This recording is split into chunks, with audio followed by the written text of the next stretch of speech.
महाराष्ट्र विधानसभा निवडणूक 2024 या पार्श्वभूमीवर लातूर शहर विधानसभा मतदारसंघातील प्रभाग क्रमांक 1, प्रभाग क्रमांक 2, प्रभाग क्रमांक 3 येथील काँग्रेस पक्षाचे नेते कार्यकर्ते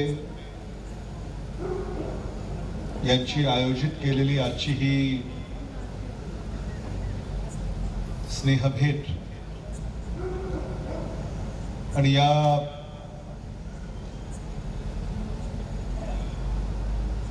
कार्यक्रमामध्ये ज्यांचे विचार आपण नुकतेच ऐकले ते आपले लाडके खासदार आदरणीय डॉक्टर शिवाजी काळगेजी, माजी नगराध्यक्ष लक्ष्मण कांबळे, माजी महापौर दीपक सूळ,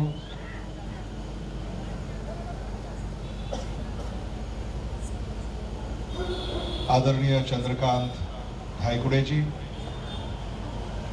समत पटेल, युनुस मोमीन, विजय साबदे, अशोकराव भोसले, संभाजीराव सूळ, इम्रान सय्यद, सचिन बंडापल्ले, विष्णू धायगुडे,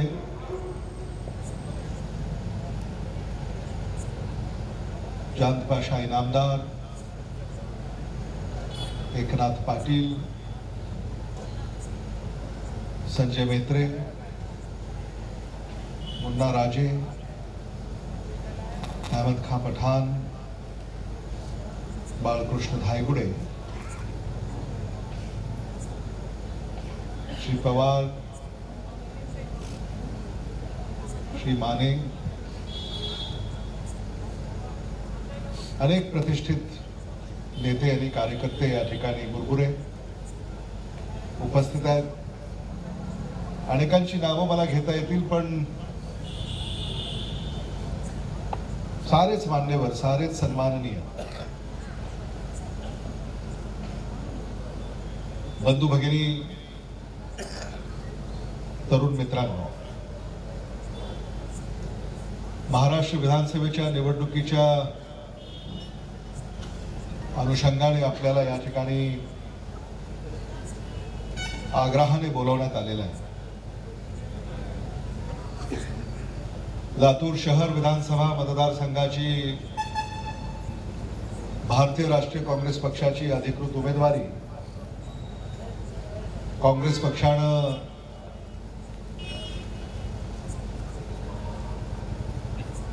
काल माझ्या नावाने जाहीर केली.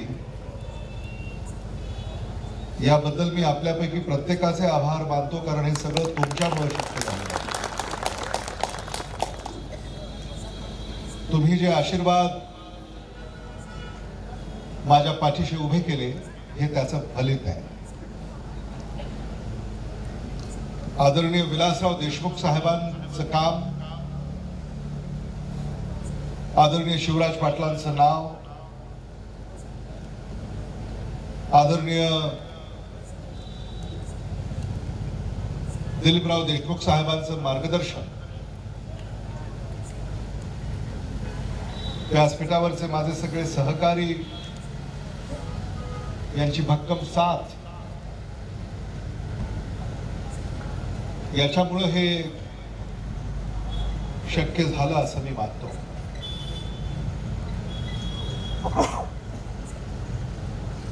महाराष्ट्र अडचणीत आहे. महाराष्ट्रातला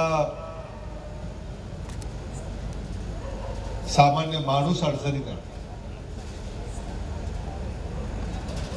महाराष्ट्राला अडचणीतून बाहेर काढण्याची गरज आहे.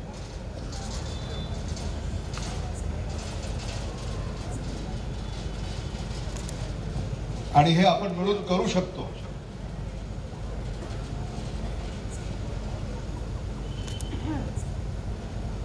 हे मी आपल्याला सांगू इच्छितो. आज महाराष्ट्रात काय चाललंय तुम्ही पाहताय, ऐकताय, वाचताय.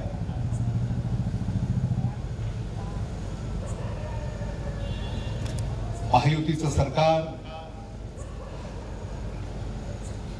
या सरकारचा कारभार महाराष्ट्रामध्ये कुठलाही घटक खुश नाही आहे.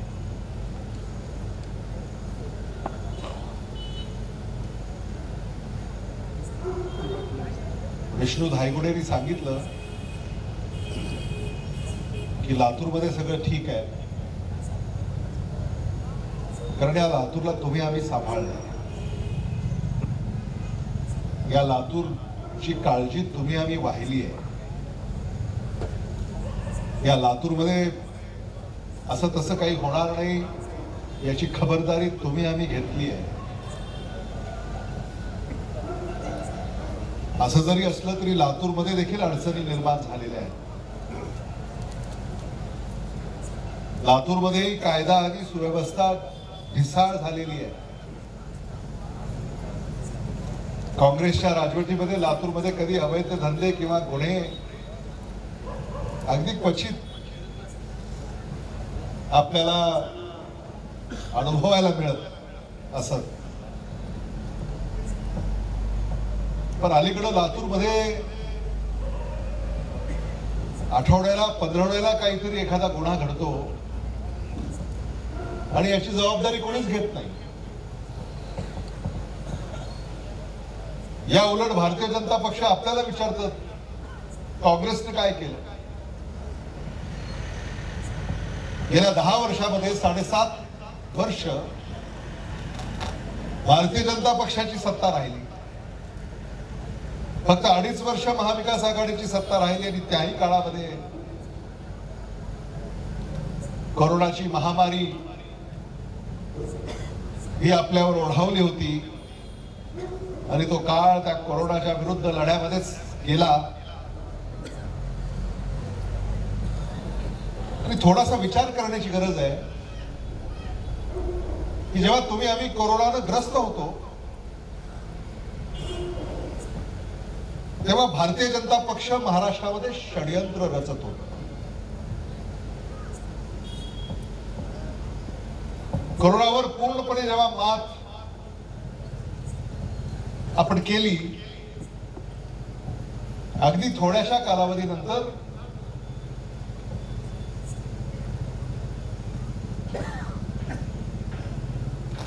उद्धव बाळासाहेब ठाकरे यांच्या पाठीमध्ये खंजीर खुपसण्यात आला.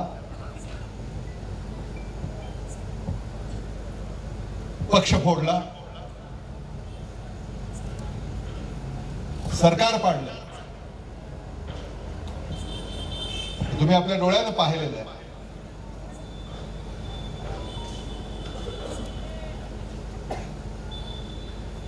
आणि म्हणून एखाद्या पक्षाची नियत काय असते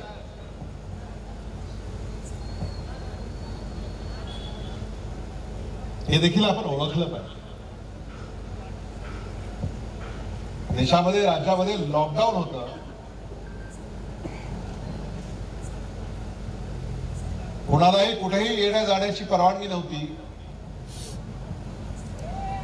अशा काळामध्ये महाराष्ट्रामध्ये षडयंत्र रचत होतं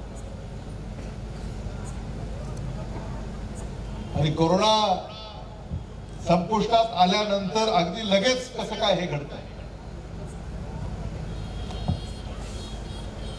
आणि आपण ऐकलं, अनेक त्यांच्या नेत्यांनी सांगितलं की शेकडो बैठका आम्ही घेतल्या. रात्री अपरात्री भेटीगाठी होत होत्या. राजकारणामध्ये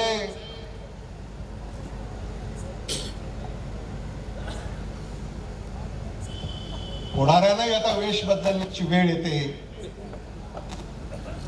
हे भारतीय जनता पक्षाने दाखवून दिलं. आणि काय काय करावं लागलं.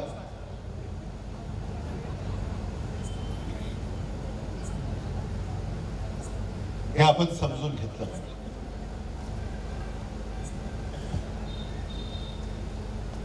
आणि षडयंत्र रचून स्थापन केलेली सत्ता किंवा खुर्ची ही सदैव डळमळीत असते.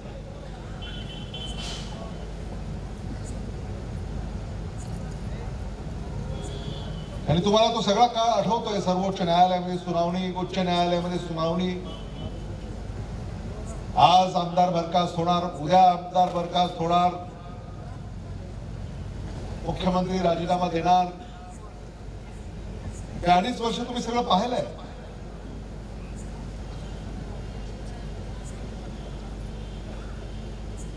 ही लोकशाही नाही.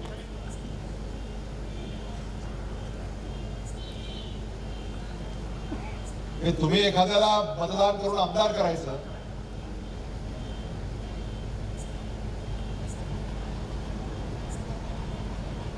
आणि मग त्या आमदाराची बोली बोलायची.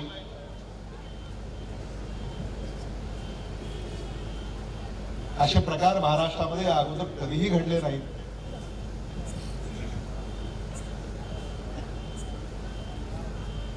अशा प्रकारची सत्ता महायुतीने महाराष्ट्रामध्ये स्थापन केली. अभद्र युती.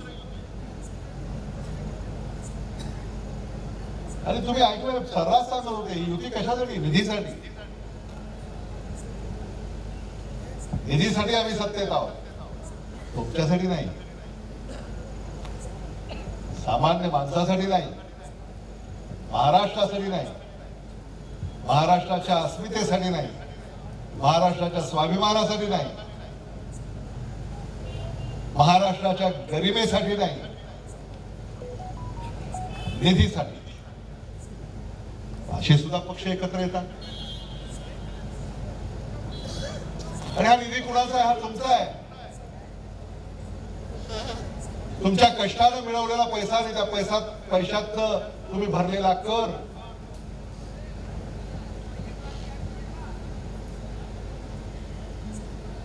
त्यातून तयार होतो हा निधी.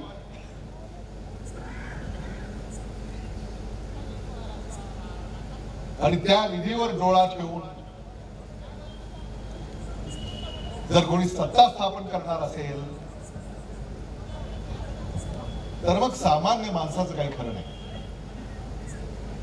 आज लातूरमध्ये सुद्धा अनेक शासकीय कचेऱ्यांमध्ये भ्रष्टाचार हा वाढत चाललेला आहे. दलालांचा सुळसुळाट आहे. सामान्य माणसाला कुठेही जाऊन एखाद्या शासकीय कचेरीमध्ये आपलं काम करून हवं असेल त्याला हेलपाटे घालावे लागतात, त्याला दाद मिळत नाही. अनेक तक्रारी माझ्यापर्यंत आलेल्या आहेत. अधिकाऱ्यांशी आम्ही चर्चा केली.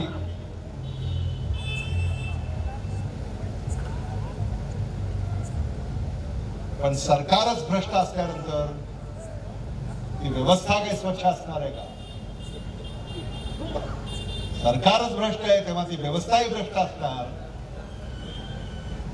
आणि म्हणून या महाराष्ट्रामध्ये आपल्याला बदल घडवायचा आहे. ही व्यवस्था बदलायची असेल तर सरकार बदलावं लागेल. आणि त्याच्यासाठी आपल्याला आपल्या मतदाराचा अधिकार बजावावा लागेल. हे मला आपल्याला मुद्दामून या ठिकाणी सांगायचं. लातूर शहर विधानसभा मतदारसंघामध्ये तुम्ही माझ्या पाठीशी आहात.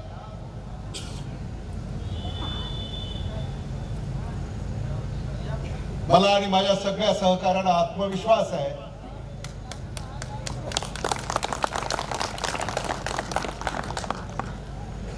सचिन बंडापल्ले म्हणाले तसं लातूर विधानसभा निवडणुकीचं कसं सचिन बंडापल्ले म्हणाले तसं अमित देशमुखांचा चौकार.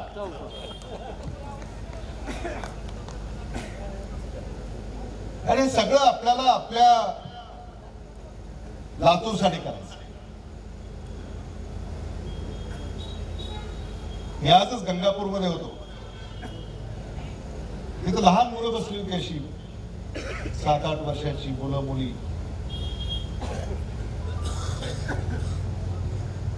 गावकऱ्यांना मी आव्हान केलं, निवडणुकीमध्ये मतदान कोणाला द्यावं हे कसं ठरवायचं. मुद्दे खूप आहेत, चर्चा खूप होईल, पण त्या लहान 7-8 वर्षाच्या मुला मुलीकडे बघायचं आणि त्यांना पाहिल्यानंतर यांचं भवितव्य कोणाच्या हातामध्ये सुरक्षित आहे याचा विचार करायचा आणि मग आपलं मतदान त्या उमेदवाराच्या पाठीशी उभं करायचं. साधं सोपं गणित आहे.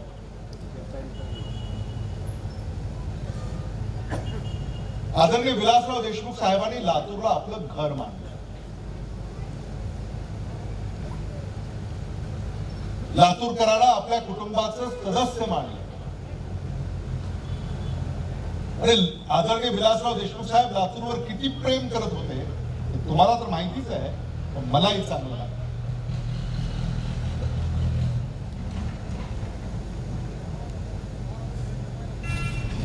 आदरणीय विलासराव देशमुख साहेबांसमोर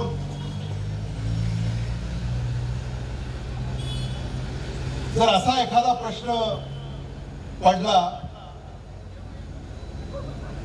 की त्यांना लातूर आणि अमित देशमुख याच्यामध्ये जर निवड करायची असती, आदरणीय विलासराव देशमुख साहेबांना असा प्रश्न पडला असता की त्यांना लातूर आणि अमित देशमुख याच्यामध्ये जर निवड करायची असती तर त्यांनी लातूरला निवडलं असतं. हे मला आपल्याला सांगायचं. एवढं प्रेम आदरणीय विलासराव देशमुख साहेबांनी लातूरवर केलं आणि लातूरकरांनीही तेवढंच प्रेम आदरणीय विलासराव देशमुख साहेबांवर केलं. आणि म्हणून आदरणीय विलासराव देशमुख साहेबांनी आम्हाला जे शिकवलंय की लातूर बाबतीमध्ये कुठलीही तडजोड ही आम्हाला मान्य नाही. कुठलीही तडजोड मान्य नाही. लातूर प्रथम ही आमची भूमिका आहे. लातूरकर प्रथम ही आमची भूमिका. अगदी आदरणीय विलासराव देशमुख साहेब यांनी आपल्या भाषणामध्ये आपल्याला सांगितलंय की महाराष्ट्रामध्ये जेव्हा विकासाचं ताट माझ्या समोर येतं तेव्हा त्या विकासाच्या ताटातला पहिला घास हा मी लातूरसाठी काढून घेतो. हे आदरणीय विलासराव देशमुख साहेबांचे शब्द अजूनही आपल्या ध्यानीमनी आहे, हे आपण अजूनही विसरलेले नाही आहोत. या लातूरमध्ये जे सगळं केलं ते काँग्रेस पक्षाने केलं. काँग्रेस भवन मध्ये आम्ही सकाळी होतो आणि तिथं महापुरुषांच्या पुतळ्यांबाबत चर्चा सुरू होती. लक्ष्मण कांबळेंनी ज्याचा उल्लेख केला, या लातूर शहरामध्ये जेवढ्या महापुरुषांची पुतळे उभे आहेत ते सारे काँग्रेस पक्षाने उभे केलेले आहेत. भारतीय जनता पक्षाने एकही महापुरुषाचा पुतळा या लातूरमध्ये उभा केलेला नाही. हे मला मुद्दामून सांगायचं. आणि लातूरकरांना जे अभिप्रेत आणि ज्या महापुरुषांचे पुतळे आपल्याला येणाऱ्या काळामध्ये उभे करायचे त्या महापुरुषांचे सुद्धा पुतळे काँग्रेस पक्षच उभा करणार हे मला मुद्दामून या ठिकाणी सांगायचं. भारतीय जनता पक्षाला अफवा सोडण्या पलीकडे दुसरं काहीही जमत नाही. बुद्धिभेद करणं, खोटे आरोप करणं,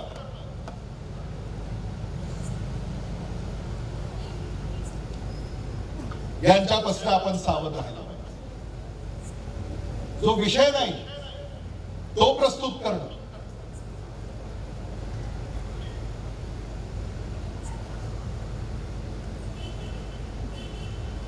सामाजिक सलोखा कसा बिघडेल अशीच कृत्य करत राहणं,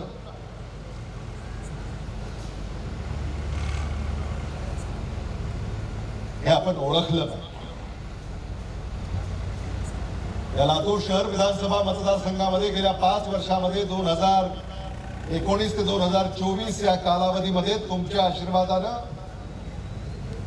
2250 कोटी रुपयाचा निधी आपण मंजूर करू शकतो. आणि हा निधी काही फक्त तुमच्या समोर घोषणा करायची म्हणून हा आकडा तुमच्या समोर प्रस्तुत केलेला नाही आहे. 2250 कोटी रुपयाच्या योजनाची सूची आणि त्याची बेरीज ही देखील आम्ही आपल्या पुढं सविस्तर माहिती सकट प्रस्तुत करणार आहोत. जे करायचं ते प्रामाणिकपणे करायचं. आणि काय केलं नाही, मी आता गंगापूरलाच सांगत होतो. म्हणजे विष्णू दाईमुळे तुम्ही जसं म्हणालात की लातूर कुठं होतं, हेच ते लातूर आहे जिथे एकेकाळी बस स्टँड नव्हतं. किती लोकांना माहिती आहे मला माहिती नाही. बस स्टँड नव्हतं. आदरणीय विलासराव देशमुख साहेबांनी लातूरला बस स्टँड व्हावं म्हणून आंदोलन केलं. 1980 साली जेव्हा विधानसभेमध्ये ते निवडून गेले, त्या विधानसभेमध्ये प्रश्न उपस्थित केला की या लातूरमध्ये बस स्टँड झालं पाहिजे, कारण या भागातलं बस स्टँड उस्मानाबादला होतं. हेच ते लातूर आहे. काही दशकांपूर्वी जिथे बस स्टँड नव्हतं, हेच ते लातूर आहे. आज या लातूरमध्ये विमानतळ आहे.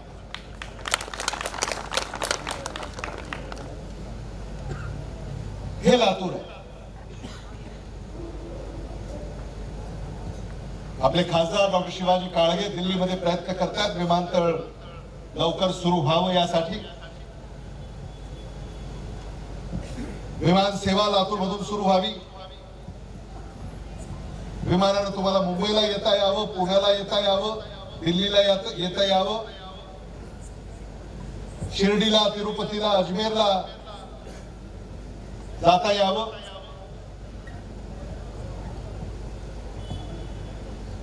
येणाऱ्या काळामध्ये या योजना आम्हाला विकसित करायच्या. दळणवळण सक्षम झालं पाहिजे. आज रेल्वे स्टेशन आपल्याकडे नव्हतं, ते आदरणीय विलासराव देशमुख साहेबांनी विकसित केलं. केंद्रानं आणि राज्यानं निधी दिला नाही, पण आदरणीय विलासराव देशमुख साहेब लातूर जिल्ह्याचे पालकमंत्री असताना रोजगार हमी योजनेतून लातूरचं विमानतळ त्यांनी विकसित केलं. लातूरचं रेल्वे स्टेशन आणि रेल्वे ट्रॅक विकसित केला. आणि मला आठवतं मी त्या काळामध्ये भाषणांमध्ये आम्ही हा मुद्दा उपस्थित करत होतो की या लातूरला दोनच लोकांनी रेल्वे दाखवली. या लातूरला एक इंग्रजांनी आणि दुसरं आदरणीय विलासराव देशमुख साहेब. 1901-2 साली ती छोटी छुकछुक गाडी, झुकझुक गाडी आठवतंय तुम्हाला? इथं बसायचं, कुर्डवाडीला जायचं, ते दिवसही आठवतात. विजय साबते म्हणतात ती गाडी कुठं बी थांबत होती.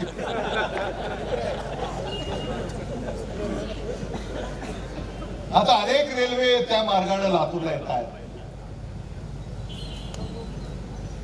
आज लातूर रेल्वे स्टेशनवर रेल्वेचं जर वेळापत्रक पाहिलं तर 2 डझन तरी लातूरच्या रेल्वे प्लॅटफॉर्म वरनं मार्गक्रमण करतायत. हे आदरणीय विलासराव देशमुख साहेबांची देण आहे, काँग्रेस पक्षाची देण.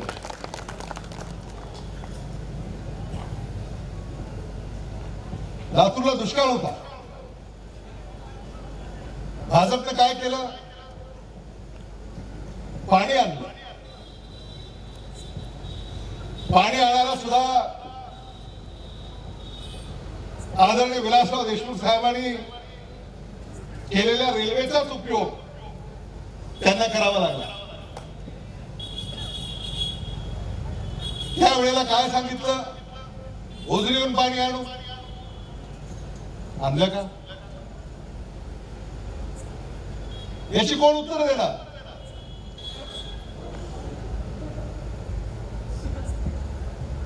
ओझरीहून पाणी नाही आणलं तर राजकारणातून संन्यास घेऊ, असंही काहींनी वक्तव्य केलं. आपल्याला आता लाव रे तो व्हिडिओ हे करावं लागेल. व्हिडिओ तयार आहेत. मराठवाडा रेल कोच फॅक्टरी तिथून कोच अजून बाहेर यायची, 3दा उद्घाटन झाली, अजून कोच बाहेर आलेली नाही. कोच फॅक्टरी मध्ये 50,000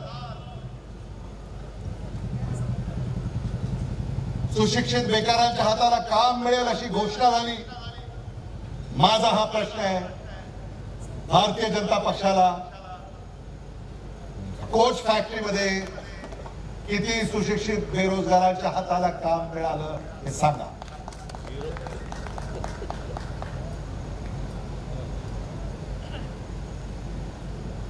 नमो महारोजगार मेळावा इथे घेतला. लोकसभेच्या निवडणुकीच्या अगोदर भला मोठा रोजगार मेळावा घेतला. भारतीय जनता पक्षाला माझा हा प्रश्न आहे की या नमो महारोजगार मेळाव्यामध्ये किती बेकारांच्या हाताला तुम्ही काम दिलं हे सांगा.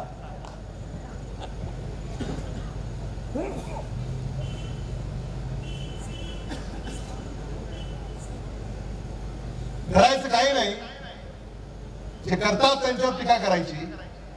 या पलीकडं भारतीय जनता पक्षाला लातूरमध्ये दुसरं काही सुचतं असं मला स्वतःला वाटत नाही.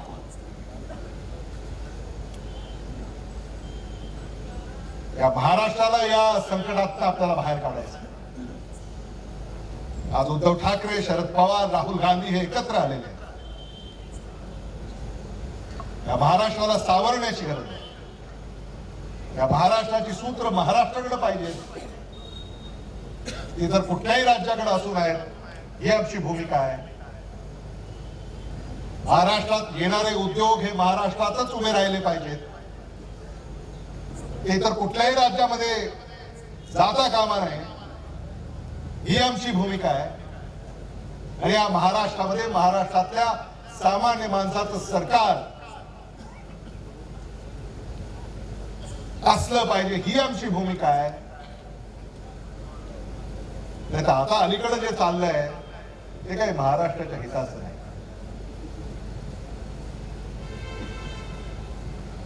काय साध्य केलं हे सगळं करून मला तरी माहिती नाही.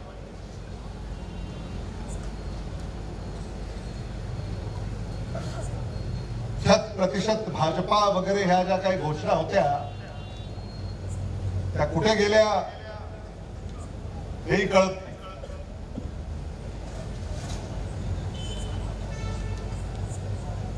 नकली शिवसेना घेतली, नकली राष्ट्रवादी घेतली. आणि मला खरंच त्या भारतीय जनता पक्षाच्या कार्यकर्त्याचं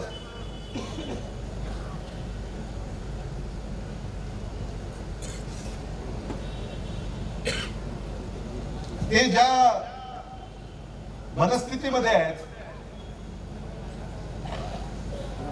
खरंच आपल्याला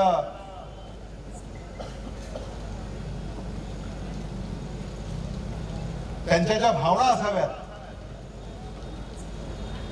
की आयुष्यभर आपण एका पक्षामध्ये झिजायचं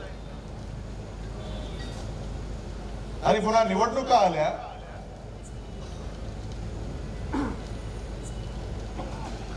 की आयत्या वेळी कुणीतरी येणार आणि मग त्याला घेऊन लोकांपुढे जायचं.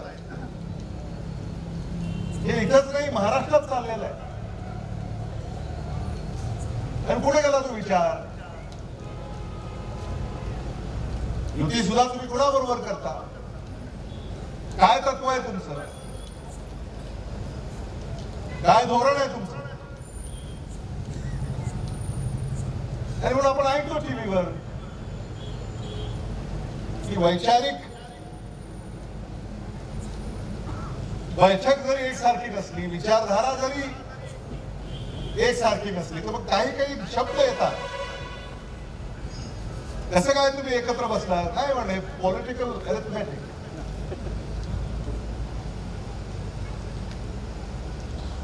पॉलिटिकल आयडिओलॉजी एक असतं आणि पॉलिटिकल अरिथमेटिक एक असतं आणि कधी कधी सत्ता स्थापन करण्यासाठी पॉलिटिकल अरिथमेटिक स्वीकारावं लागतं असं आपण ऐकतो. पॉलिटिकल आयडिओलॉजी, पॉलिटिकल अरिथमेटिक याच्यामध्ये मतदार आणि सामान्य माणूस कुठे आहे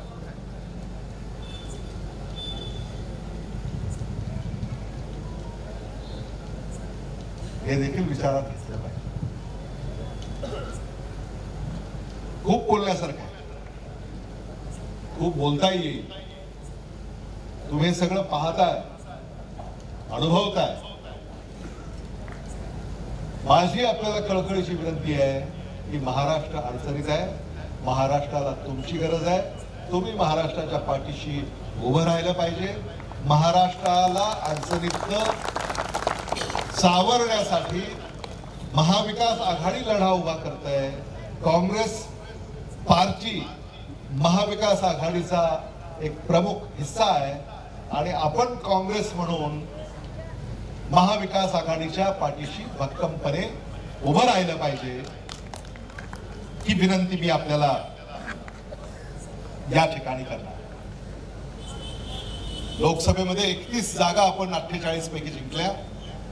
विधानसभेतही काही दुसरं वेगळं होणार नाही. विधानसभेतही लोकसभेसारखाच निकाल लागेल आणि 2/3 अधिक या महाराष्ट्रामध्ये महाविकास आघाडीच्या जागा निवडून येतील. आणि लक्ष्मण कांबळे, माझा असा अंदाज आहे की महाविकास आघाडीच्या किमान 180 जागा महाराष्ट्राच्या विधानसभेमध्ये निवडून येतील. हा आत्मविश्वास मी आपल्या पुढं व्यक्त करू इच्छितो. आज एक सुंदर बैठक, स्नेहभेट या ठिकाणी संपन्न झालेली आहे. सचिन बंडापले असं म्हणाले की एका SMS वर, व्हॉट्सॲपवर, फोन कॉलवर तुम्ही इथं आलेले आहात. मी आपल्यापैकी प्रत्येकाला आश्वस्त करू इच्छितो, आपली रोज भेट होणार नाही किंवा होत नसेल, पण तुमची जी ही मंडळी आहे यांची आमची रोज भेट होत असते. हे जे काही प्रमुख आहेत, म्हणजे तुमच्यापैकी एखाद्याला असं वाटत असेल किंवा मी कधी भेटणार अमित देशमुखांना, हे खरं आहे. पण आमचे हे जे सगळे सहकारी आहेत हे आमच्या समवेत 24 तास 365 दिवस संपर्कात असतात. संपर्काची माध्यमं प्रत्यक्ष भेट, फोन, SMS, व्हॉट्सॲप वगैरे वगैरे जे काय आहे. त्यामुळे आपल्यापैकी प्रत्येकाला मी आश्वस्त करू इच्छितो की तुमची यांच्यापैकी ज्यांची ओळख असेल त्यांच्याकडे संदेश दिला की तो संदेश माझ्याकडे येईल आणि तुम्हाला थेट तातडीनं जी मदत हवी असेल ती मदत आमच्याकडनं तत्परतेनं होईल. हा देखील शब्द मी आपल्याला या निमित्तानं देऊ इच्छितो. कारण तुम्ही सगळे राजकारणात नाही आहात, तुम्ही आपल्या व्यवसायात आहात, उद्योगात आहात, व्यापारात आहात, नोकरीवर आहात. तुम्हाला तुमचं आयुष्य जगायचंय, तुम्हाला तुमचं दैनंदिन दिनचर्या आहे. आणि म्हणून हा जो एक परिवार आहे, या परिवाराचे सगळे सदस्य आहेत, त्यातले प्रमुख सदस्य या ठिकाणी माझ्या समवेत इथं उपस्थित आहेत. आणि म्हणून ही जी काही साखळी आहे आपल्या परिवाराची, ही साखळी अतूट आहे, मजबूत आहे. आणि म्हणून माझ्या सगळ्या सहकार्यांना मी हेही सांगू इच्छितो की तुमचा विचार आम्ही सातत्यानं करत असतो. तुम्हाला असं वाटत असेल की तुम्हीच माझा विचार करता, आणि ते मला माहिती आहे की तुमच्या विचारामध्ये मी आहे, तुमच्या मनामध्ये मी आहे.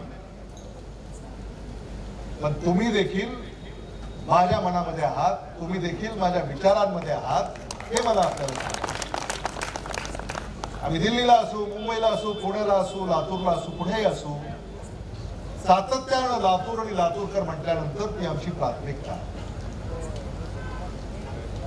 हे तुम्ही समजून घ्या. आदरणीय विलासराव देशमुख साहेब म्हणायचे, हार हिंडते आकाशी तिचे चित्त पिलापाशी. त्याच युक्तीप्रमाणे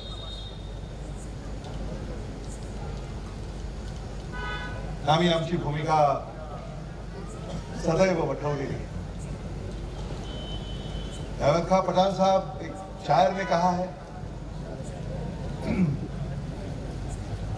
एक ही शहर में रहते हैं लेकिन मिल नहीं पाते.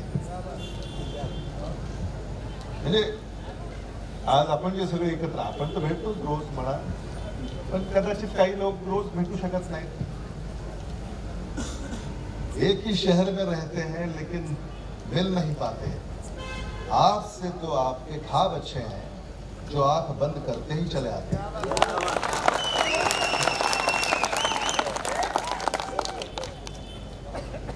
तो ये रिश्ता है हमारा, ये रिश्ता है.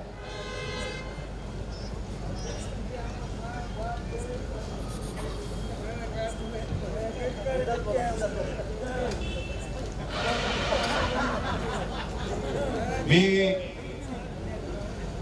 भावना माझ्या व्यक्त केल्या. निवडणूक आहेत आणि या निवडणुकीमध्ये अनेक पक्ष आहेत, अनेक उमेदवार आहेत. निवडणुका लढवणं त्यांचा अधिकार आहे, त्याच्याबद्दल आपल्याला कुठलीही टिप्पणी करायची नाही.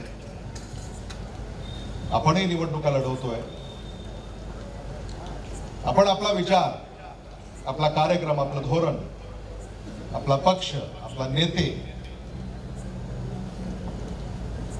हे मतदारांपर्यंत आपल्याला घेऊन जायचं. आणि तुम्ही सगळे या निवडणुकीच्या प्रक्रियेमध्ये हिरिरीने सहभाग घेणार आहात, याबद्दल मी आपलं कौतुक करू इच्छितो, आपले आभार व्यक्त करू इच्छितो. आणि आमच्या सगळ्या सहकाऱ्यांना हे आश्वस्त करू इच्छितो,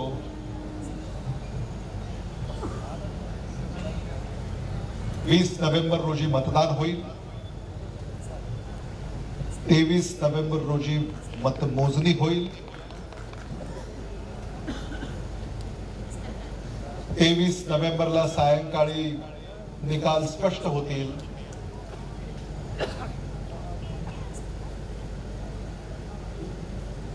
आणि 25 नोव्हेंबरला महाविकास आघाडी महाराष्ट्राच्या राज्यपालाला भेटेल